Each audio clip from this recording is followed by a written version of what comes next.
Chapter 12 of History of the World War, by Francis March and Richard Beamish.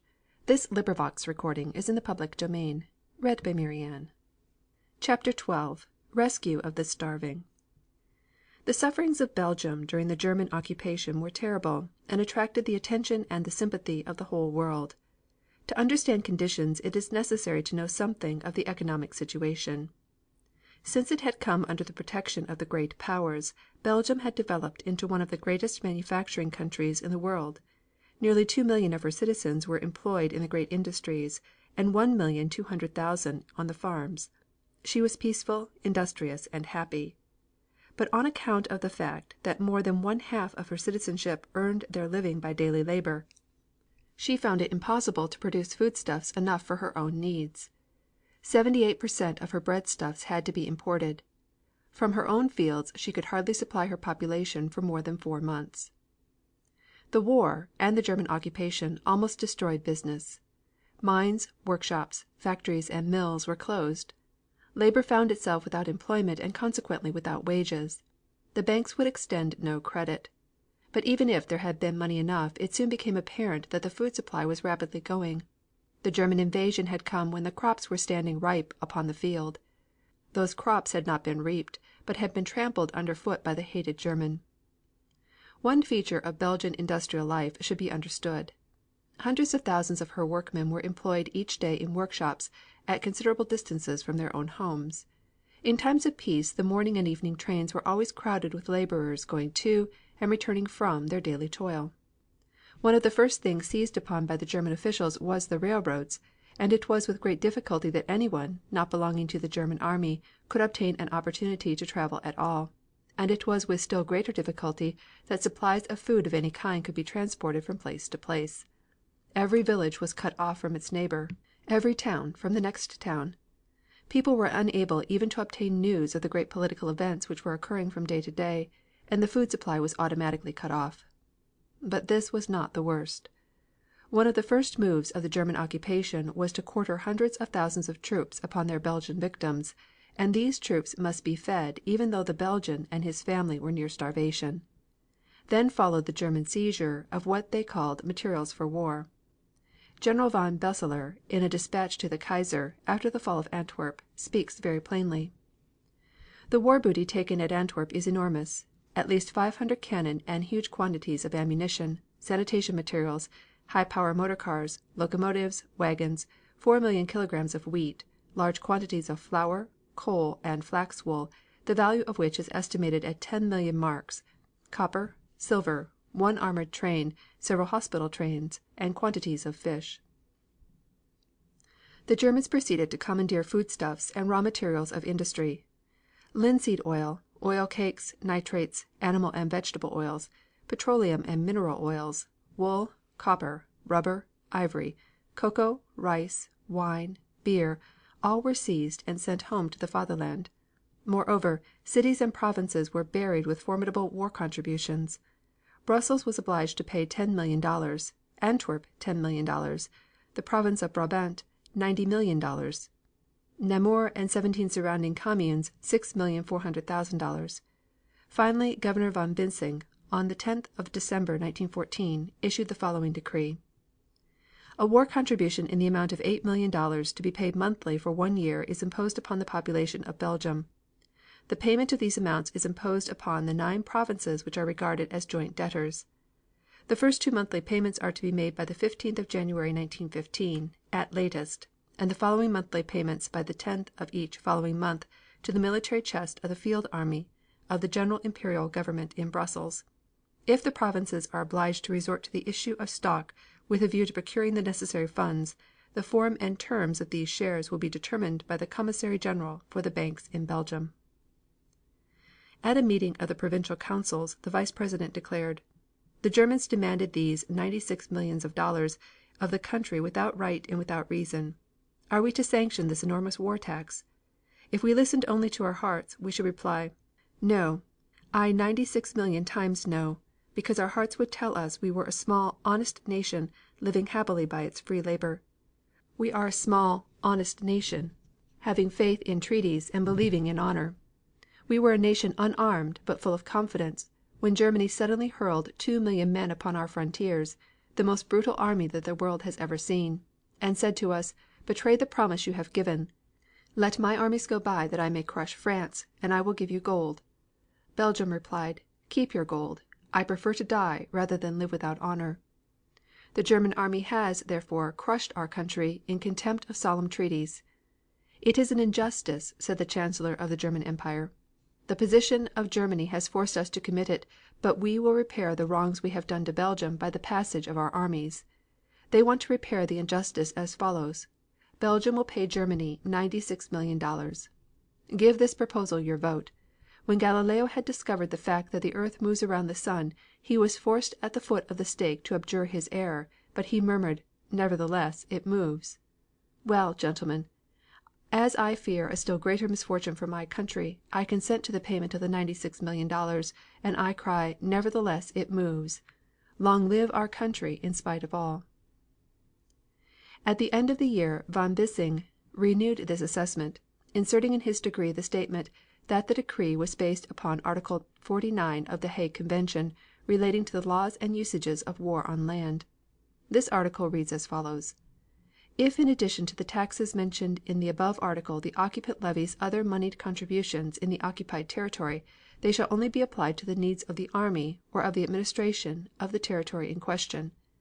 In the preceding article it says: If in the territory occupied by the occupant collects the taxes due, dues and tolls payable to the state, he shall do so as far as possible in accordance with the legal basis and assessment in force at the time, and shall in consequence be bound to defray the expenses of the administration of the occupied territories to the same extent as the national government had been so bound. The $96,000,000 per annum was more than 6 times the amount of the direct taxes formerly collected by the Belgian state, taxes which the German administration, moreover, collected in addition to the war assessment. It was 5 times as great as the ordinary expenditure of the Belgian War Department. But this was not all. In addition to the more or less legitimate German methods of plunder, the whole country had been pillaged. In many towns systematic pillage began as soon as the Germans took possession. At Louvain the pillage began on the 27th of August, 1914, and lasted a week. In small bands the soldiers went from house to house, ransacked drawers and cupboards, broke open safes, and stole money, pictures, curios, silver, linen, clothing, wines, and food. Great loads of such plunder were packed on military baggage wagons and sent to Germany. The same conditions were reported from town after town. In many cases the houses were burnt to destroy the proof of extensive thefts. Nor were these offenses committed only by the common soldiers. In many cases the officers themselves sent home great collections of plunder. Even the royal family were concerned in this disgraceful performance. After staying for a week in a chateau in the Liege district, His Imperial Highness Prince Eitel Fritz and the Duke of Brunswick had all the dresses which were found in a wardrobe sent back to Germany. This is said to be susceptible of absolute proof. In addition to this form of plunder special pretexts were made use of to obtain money. At Arlon a telephone wire was broken, whereupon the town was given 4 hours to pay a fine of $20,000 in gold, in default of which 100 houses would be sacked. When the payment was made 47 houses had already been plundered. Instance after instance could be given of similar unjustifiable and exorbitant fines. Under treatment like this Belgium was brought in a short time into immediate sight of starvation. They made frantic appeals for help. First they appealed to the Germans, but the German authorities did nothing, though in individual cases German soldiers shared their army rations with the people. Then an appeal was made to Holland, but Holland was a nation much like Belgium. It did not raise food enough for itself, and was not sure that it could import enough for its own needs. From all over Belgium appeals were sent to the various towns and villages to Brussels. But Brussels, too, was face to face with famine. To cope with famine there were many relief organizations in Belgium. Every little town had its relief committee, and in the larger cities strong branches of the Red Cross did what they could. Besides such secular organizations there were many religious organizations, generally under the direction of the Roman Catholic Church. In Brussels a strong volunteer relief organization was formed on September 5th under the patronage of the American and Spanish ministers, Mr. Brand Whitlock and the Marquis of Villalobar. This committee, known as the Central Relief Committee, or more exactly la Comité Central de Secours et d'Alimentation pour l'Agglomération Bruxellois did wonderful work until the end of the war. But though there was plenty of organization, there were great difficulties ahead. In order to import food, credit had to be established abroad. Permission had to be obtained to transport foodstuffs into Belgium through the British blockade. Permission to use the railroads and canals of Belgium had to be obtained from Germany, and, most important of all, it had to be made certain that no food thus imported should be seized by the German troops. Through the American and Spanish ministers, permission was obtained from Governor General Colmar von der Goltz to import food, and the Governor General also gave assurance that foodstuffs of all sorts imported by the committee to assist the civil population shall be reserved exclusively for the nourishment of the civil population of Belgium, and that consequently these foodstuffs shall be exempt from requisition on the part of the military authorities, and shall rest exclusively at the disposition of the committee. With this assurance the Central Relief Committee sent Emile Franqui and Baron Lambert, members of their committee, together with Mr. Hugh Gibson, Secretary of the American Legation, whose activities in behalf of Belgium attracted much favorable notice, to the city of London to explain to the British government the suffering that existed in Belgium, and to obtain permission to transport food through the British blockade. In the course of this work they appealed to the American ambassador in England, Mr. Walter Hines Page, and were introduced by him to an American mining engineer named Herbert C Hoover, who had just become prominent as the chairman of a committee to assist Americans who had found themselves in Europe when the war broke out and had been unable to secure funds.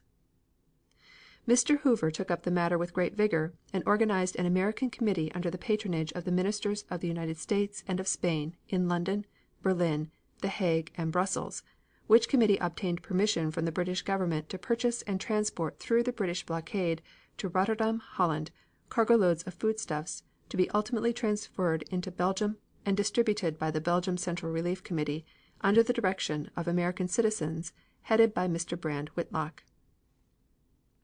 The following brief notices in connection with this committee appeared in the London Times. October 24, 1914. A commission has been set up in London under the title of the American Commission for Relief in Belgium. The Brussels committee reports feeding 300,000 daily. November 4. The Commission for Relief in Belgium yesterday issued their first weekly report, 3 London wall buildings. A cargo was received yesterday at Brussels just in time. Estimated monthly requirements: 6,000 tons grain, 5,000 tons maize, 3,000 tons rice and peas. Approved by the Spanish and American ministers, Brussels. The personality of the various gentlemen who devoted themselves to Belgian relief is interesting, not only because of what they did, but because they are unusual men. The Spanish minister, who bore the peculiar name of Marquis of Villalobar y O'Neill, had the appearance of an Irishman, as he was on the maternal side, and was a trained diplomat, with delightful manners and extraordinary strength of character. Another important aid in the Belgian relief work was the Mexican charge d'affaires, Senor Don German Buell. Hugh Gibson, Secretary of the American Legation, wittily described this gentleman as the representative of a country without a government to a government without a country. The business man in the American Legation was this secretary. Mr. Gibson had the appearance of a typical Yankee, although he came from Indiana. He was about 30 years old, with dark eyes, crisp hair, and a keen face. He was noted for his wit as well as his courage. Many interesting stories are told of him. He had often been under fire, and he was full of stories of his exploits told in a witty and modest way. The following incident shows something of his humor. Like most of the Americans in Belgium, he was followed by spies. With one of these Gibson became on the most familiar terms, much to the spy's disgust. One very rainy day, when Gibson was at the legation, he discovered his pet spy standing under the dripping eaves of a neighboring house. Gibson picked up a raincoat and hurried over to the man. "Look here, old fellow," said he, "I'm going to be in the legation for 3 hours. You put on this coat and go home. Come back in 3 hours and I'll let you watch me for the rest of the day." Mr. Brand Whitlock, the American minister, was a remarkable man. Before coming to Belgium he had become a distinguished man of letters. Beginning as a newspaper reporter in Chicago, he had studied law and been admitted to the Illinois bar in 1894, and to the bar of the State of Ohio in 1897. He had entered into politics, and been elected mayor of Toledo, Ohio, in 1905, and again in 1907, 1909, and 1911. Meanwhile he had been writing novels, The 13th District, The Turn of the Balance, The Fall Guy, and 40 Years of It. He had accepted the appointment of American Minister to Belgium with the idea that he would find leisure for other literary work, but the outbreak of the war affected him deeply. A man of sympathetic character, who had lived all his life in an amiable atmosphere, had been a member of prison reform associations and charitable societies, he now found himself surrounded by a storm of horrors. Day by day he had seen the distress and suffering of thousands of people. He threw himself at once into the work of relief. His health was not strong, and he always looked tired and worn. He was the scholarly type of man, the kind who would be happy in a library, or in the atmosphere of a college, but he rose to the emergency. The American legation became the one stable point around which the starving and suffering population could rally. Belgians will never forget what he did in those days. On Washington's birthday, they filed before the door of the American legation at No. 74 Rue de Treves, men, women and children of all classes, some in furs, some in the garments of the poor, noblemen, scholars, workmen, artists, shopkeepers and peasants, to leave their visiting cards, some engraved, some printed, and some written on pieces of paper, in tribute to Mr. Whitlock and the nation which he represented. But the man whose name stands cut above all others as one of the biggest figures in connection with the work of relief was Mr. Herbert C. Hoover. Mr. Hoover came of Quaker stock. He was born at West Branch, Iowa, in 1874, graduated from Leland Stanford University in 1895, specialized in mining engineering, and spent several years in mining in the United States and in Australia. He married Miss Lou Henry of Monterey, California, in 1899, and with his bride went to China as chief engineer of the Chinese Imperial Bureau of Mines. He aided in the defense of Tientsin during the Boxer Rebellion. After that he continued engineering work in China until 1902, when he became a partner of the firm of Bewick, Moring & Co., mine operators, of London, and was consulting engineer for more than 50 mine companies. He looked extremely youthful, smooth shaven, with a straight nose, and a strong mouth and chin. To him, more than anyone else, was due the creation and success of the Commission for Relief in Belgium. The splendid organization which saved from so much suffering more than 7 million non-combatants in Belgium and 2 million in northern France was his achievement. A good story is told in the Outlook of September 8, 1915, which illustrates his methods.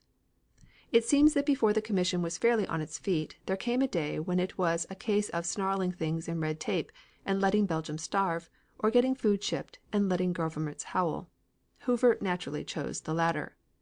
When the last bag had been stowed and the hatches were battened down, writes Mr. Lewis R. Freeman, who tells the story, Hoover went in person to the one cabinet minister able to arrange for the only things he could not provide for himself, clearance papers. "If I do not get 4 cargoes of food to Belgium by the end of the week," he said bluntly, "thousands are going to die from starvation, and many more may be shot in food riots." "Out of the question," said the distinguished minister. "There is no time, in the first place, and if there was, there are no good wagons to be spared by the railroads, no dock hands and no steamers. Moreover, the Channel is closed for a week to merchant vessels, while troops are transferred to the continent." "I have managed to get all these things," Hoover replied quietly, "and now I am through with them all, except the steamers. This wire tells me that these are now loaded and ready to sail, and I have come to you to arrange for their clearance." The great man gasped. There are even now men in the Tower for less than you have done," he ejaculated. "If it was for anything but Belgian relief, if it was anybody but you, young man, I should hate to think of what might happen. As it is, I suppose there's nothing to do but congratulate you on a jolly clever coup, and I'll see about the clearance at once." Mr. Lloyd George tells the following story. It seems the Commission on Belgian Relief was attempting to simplify its work by arranging for an extension of exchange facilities on Brussels. Mr. Lloyd George, then Chancellor of the Exchequer, sent for Hoover. What happened is told in Mr. George's words. "Mr. Hoover," I said, "I find that I am quite unable to grant your request in the matter of Belgian exchange, and I have asked you to come here that I might explain why." Without waiting for me to go on, my boyish looking caller began speaking. 15 minutes he spoke without a break, just about the clearest expository utterance I have ever heard on any subject. He used not a word too much, nor yet a word too few.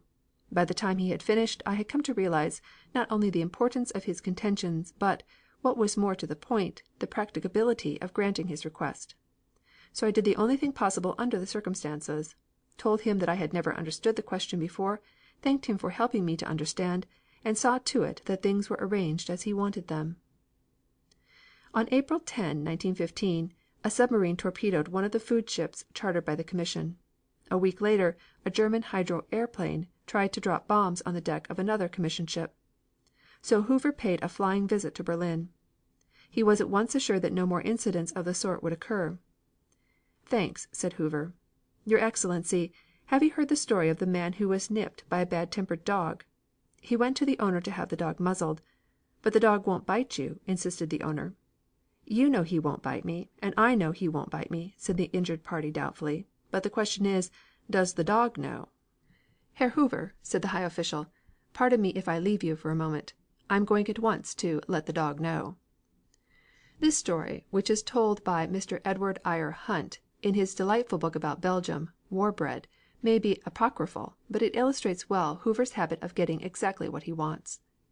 When Mr. Hoover accepted the chairmanship of the Commission for Relief in Belgium, he established his headquarters at 3 London Wall Buildings, London, England, and marshaled a small legion of fellow Americans, businessmen, sanitary experts, doctors and social workers, who, as unpaid volunteers, set about the great task of feeding the people of Belgium and northern France. The Commission soon became a great institution, recognized by all governments, receiving contributions from all parts of the earth, with its own ships in every big port, and in the eyes of the Belgians and French, who received their daily bread through its agency, a monument of what Americans could do in social organizing and business efficiency, for Americans furnished the entire personnel of the Commission from the beginning. The Commission was a distinct organization from the Belgian National Committee, through and with which it worked in Belgium itself. Its functions were those of direction and supervision of all matters that had to be dealt with outside Belgium. In the occupied territories it had the help of thousands of Belgian and French workers, many of them women. The Commission did not depend, according to Mr. Hoover, on any one of its American members for leadership. Any one of them could at any time take charge and carry on the work. Honnold, Poland, Gregory, Brown, Kellogg, Lucy, White, Hunsicker, Connet, and many others who, at various periods, have given of their great ability and experience in administration could do it. At the same time it was admitted that the Commission would never have been so successful if Belgium had not already had in existence a well developed communal system. The base of the Commission's organization was a committee in every commune or municipality. You can have no idea what a great blessing it was in Belgium and northern France to have the small and intimate divisions which exist under the communal system, said Mr. Hoover. It is the whole unit of life, and a political entity much more developed than in America. It has been not only the basis of our relief organization, but the salvation of the people. Altogether there were 4,000 communal committees linked up in larger groups under district and provincial committees, which in turn came under the Belgian National Committee. Contributions were received from all over the world, but the greater part from the British and French governments. When Mr. Hoover began his work he appealed to the people of the United States, but the American response to the appeal was sadly disappointing. During his stay in America, in the early part of 1917, Mr. Hoover expressed himself on the subject of his own country's niggardliness, pointing out at the same time that the chief profits made out of providing food for Belgium had gone into American pockets. Out of the $250 million spent by the Commission at that time, $150 millions had been used in the United States to purchase supplies, and on these orders America had made a war profit of at least $30 million. Yet in these 2 years the American people had contributed only $9 million. Mr. Hoover declared, "Thousands of contributions have come to us from devoted people all over the United States, but the truth is that, with the exception of a few large gifts, American contributions have been little rills of charity of the poor toward the poor. Everywhere abroad America has been getting the credit for keeping alight the lamp of humanity, but what are the facts? America's contributions have been pitifully inadequate, and, do not forget it, other peoples have begun to take stock of us. We have been getting all the credit. Have we deserved it? We lay claim to idealism, to devotion to duty and to great benevolence. But now the acid test is being applied to us. This has a wider import than mere figures. Time and time again, when the door to Belgium threatened to close, We have defended its portals by the assertion that this was an American enterprise, that the sensibilities of the American people would be wounded beyond measure, would be outraged, if this work were interfered with. Our moral strength has been based upon this assertion. I believe it is true, but it is difficult in the face of the figures to carry conviction. And in the last 6 or 8 months time and again we have felt our influence slip from under us.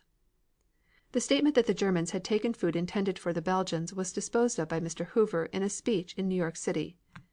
"We are satisfied," he said, "that the German army has never eaten 1/10 of 1% of the food provided. The Allied governments never would have supplied us with $200,000,000 if we were supplying the German army. If the German army had absorbed any considerable quantity of this food the population of Belgium would not be alive today." The plan of operation of the Belgian Commission needs some description. Besides the headquarters in London, there was an office in Brussels, and, as Rotterdam was the port of entry for all Belgian supplies, a transshipping office for commission goods was opened in that city. The office building was at 98 Haringvliet, formerly the residence of a Dutch merchant prince. Captain J. F. Lucy, the first Rotterdam director, sat in a roomy office on the second floor overlooking the Meuse. From his windows he could see the commission barges as they left for Belgium, their huge canvas flags bearing the inscription, "Belgian Relief Committee." He was a nervous, big, beardless American, a volunteer who had left his business to organize and direct a great transshipping office in an alien land for an alien people. Out of nothing he created a large staff of clerks, wrung from the Dutch government special permits, loaded the immense cargoes received from England into canal boats, obtained passports for cargoes and crews, and shipped the foodstuffs consigned personally to Mr. Brand Whitlock. Something of what was done at this point may be understood from a reference in the first annual report of the Commission, published October 31, 1915. The chartering and management of an entire fleet of vessels, together with agency control practically throughout the world, has been carried out for the Commission quite free of the usual charges by large transportation firms who offered these concessions in the cause of humanity. Banks generally have given their exchange services and have paid the full rate of interest on deposits. Insurance has been facilitated by the British Government Insurance Commissioners, and the firms who fix the insurance have subscribed the equivalent of their fees. Harbor dues and port charges have been remitted at many points, and stevedoring firms have made important concessions in rates and have afforded other generous services. In Holland, exemption from harbor duties and telegraph tolls has been granted, and rail transport into Belgium provided free of charge. The total value of these Dutch concessions is estimated at 147,824 guilders. The German military authorities in Belgium have abolished custom and canal duties on all commission imports, have reduced railway rates 1/2, and on canals and railways they give right of way to commission foodstuffs wherever there is need. By mid-November gift ships from the United States were on their way to Rotterdam, but the Canadian province of Nova Scotia was first in the transatlantic race. One of the most thrilling experiences of the first year's work was the coming of the Christmas ship, a steamer full of Christmas gifts presented by the children of America to the children of war-ridden Belgium. The children knew all about it long before the ship arrived in Rotterdam. St. Nicholas Day had brought them few presents. They were hungry for friendliness, and the thought of getting gifts from children across the sea filled them with joy. Many difficulties arose which delayed the distribution of these gifts. The Germans insisted that every package should be opened and every scrap of writing taken out before the gifts were sent into Belgium. This was a tremendous task, for notes written by American children were tucked away into all sorts of impossible places. 3 motor boats made an attempt to carry these gifts into Belgium by Christmas Day. They carried boxes of clothing, outfits for babies, blankets, caps, bonnets, cloaks, shoes of every description, babies' boots, candy, fish, striped candy canes, chocolates, and mountains of nuts. Nuts such as the Belgians had never seen in their lives before, pecans, hickory nuts, American walnuts, and peanuts galore. There were scores of dolls, French bisques, smiling pleasantly, pop-eyed rag dolls, old dark mammy dolls, and Santa Clauses, teddy bears, picture books, fairy books, and story books. One child had written on the cover of her book, "Father says I ought to send you my best picture book, but I think that this one will do." The gifts made the American aid to Belgium 1,000 times more intimate and real, and never after that was American help thought of in other terms than those of burning gratitude. Among these gifts were hundreds of American flags, which soon became familiar to all Belgium. The commission automobiles bore the flag and the children would recognize the stars and stripes and wave and cheer as it went by. Thousands upon thousands of gifts to the Belgian people followed the Christmas ship. All, or a great part, of the cargoes of 102 ships consisted of gift goods from America and indeed from all parts of the world, and the Belgians sent back a flood of acknowledgments and thousands of beautiful souvenirs. Some of the most touching remembrances came from the children. Every child in the town of Tamise, for example, wrote a letter to America. One addressed to the President of the United States reads as follows: Highly honored Mr. President, although I am still very young, I feel already that feeling of thankfulness which we, as Belgians, owe to you, highly honored Mr. President, because you have come to our help in these dreary times. Without your help there would certainly have been thousands of war victims, and so, noble sir, I pray that God will bless you and all the noble American people. This is the wish of all the Belgian folk. On New Year's Day, Cardinal Mercier, Archbishop of Malines, issued his famous pastoral. Belgium gave her word of honor to defend her independence. She has kept her word. The other powers had agreed to protect and respect Belgium's neutrality. Germany has broken her word. England has been faithful to it. These are the facts. I consider it an obligation of my pastoral charge to define to you your conscientious duties toward the power which has invaded our soil, and which for the moment occupies the greater part of it. This power has no authority, and therefore, in the depth of your heart, you should render it neither esteem, nor attachment, nor respect. The only legitimate power in Belgium is that which belongs to our King, to his government, to representatives of the nation. That alone is authority for us. That alone has a right to our heart's affection and to our submission. Cardinal Mercier was called the bravest man in Belgium. 6 feet high in height, a thin, scholarly face, with grayish white hair, and a forehead so white that one feels one looks on naked bone, he presented the appearance of some medieval ascetic. But there was a humorous look about his mouth, and an expression of sympathy and comprehension which gave the effect of a keenly intelligent, as well as a gentle, leader of the nation. At the beginning of the war the Roman Catholic party was divided. Some of its leaders were opposed to resistance to the invaders. Many priests fled before the German armies. But the pastoral letter of Cardinal Mercier restored to the Church its old leadership. In him conquered Belgium had found a voice. On New Year's Sunday, 1915, every priest at the Mass read out the Cardinal's ringing challenge. There were German soldiers in the churches, but no word of the letter had been allowed to reach the ears of the authorities, and the Germans were taken completely by surprise. Immediately orders came from headquarters prohibiting further circulation of the letter, and ordering that every copy should be surrendered to the authorities. Soldiers at the bayonet's point extorted the letter from the priests, and those who had read it were put under arrest. Yet somehow copies of the letter were circulated throughout Belgium, and every Belgian took new heart. As far as the Cardinal was concerned, German action was a very delicate matter. They could not arrest and imprison so great a dignitary of the Church for fear of the effect, not only upon Catholics of the outer world, but on the Catholics in their own empire. An officer was sent to the Cardinal to demand that the letter be recalled. The Cardinal refused. He was then notified that it was desired that he remain in his palace for the present. His confinement lasted only for a day. The Americans who were in Belgium as representatives of the Relief Commission had two duties. First, to see that the Germans did not seize any of the food supplies, and second, to see that every Belgian who was in need should receive his daily bread. The ration assigned to each Belgian was 250 grams of bread per day. This seems rather small, but the figure was established by Horace Fletcher, the American food expert, who was one of the members of the commission. Mr. Fletcher also prepared a pamphlet on food values, which gave recipes for American dishes which were up to that time unknown to the Belgians. He soon got not only the American but the Belgian committeemen talking of calories with great familiarity.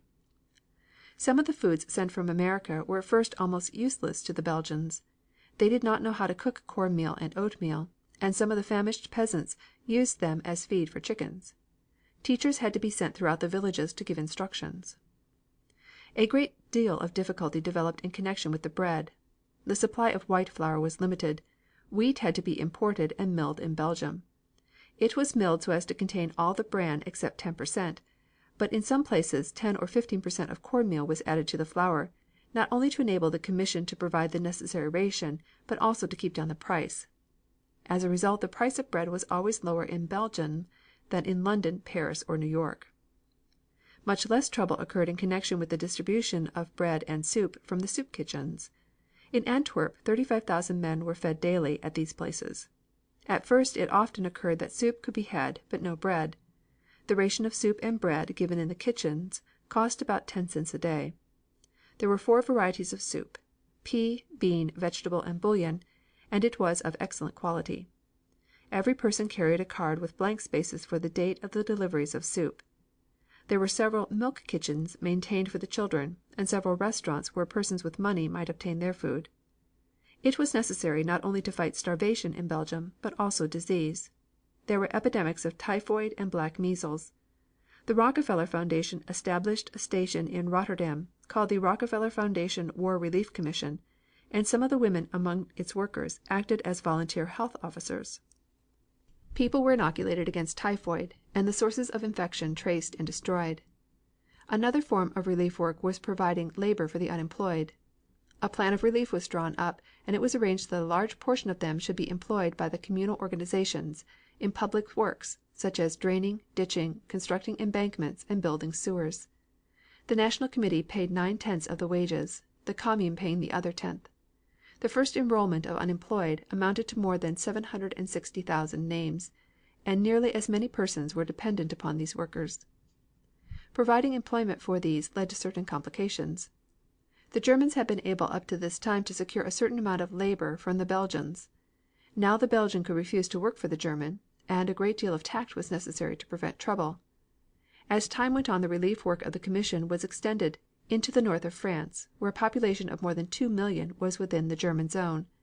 The work was handled in the same way, with the same guarantees from Germany. In conclusion, a word may be said of the effect of all the suffering upon the Belgian people, and let a Belgian speak who knew his country well and had traveled it over, going on foot, as he says, or by tram, from town to town, from village to village. I have seen and spoken with hundreds of men of all classes and all parts of the country, and all these people, taken singly or united in groups, display a very definite frame of mind. To describe this new psychology, we must record the incontestably closer union which has been formed between the political sections of the country. There are no longer any political parties. There are Belgians in Belgium. And that is all. Belgians better acquainted with their country, feeling for it an impulse of passionate tenderness, such as a child might feel who saw his mother suffering for the first time, and on his account. Walloons and Flemings, Catholics and Liberals or Socialists, all are more and more frankly united in all that concerns the national life and decisions for the future. By uniting the whole nation and its army, by shedding the blood of all our Belgians in every corner of the country, by forcing all hearts, all families, to follow with anguish the movement of those soldiers who fought from Liege to Namur, from Wavre to Antwerp or the Oise, the war has suddenly imposed wider horizons upon all, has inspired all minds with noble and ardent passions, has compelled the good will of all to combine and act in concert in order to defend the common interests. Of these profoundly tried minds, of these wonderful energies now employed for the first time, of these atrocious sufferings which have brought all hearts into closer contact, a new Belgium is born, a greater, more generous, more ideal Belgium. End of chapter 12.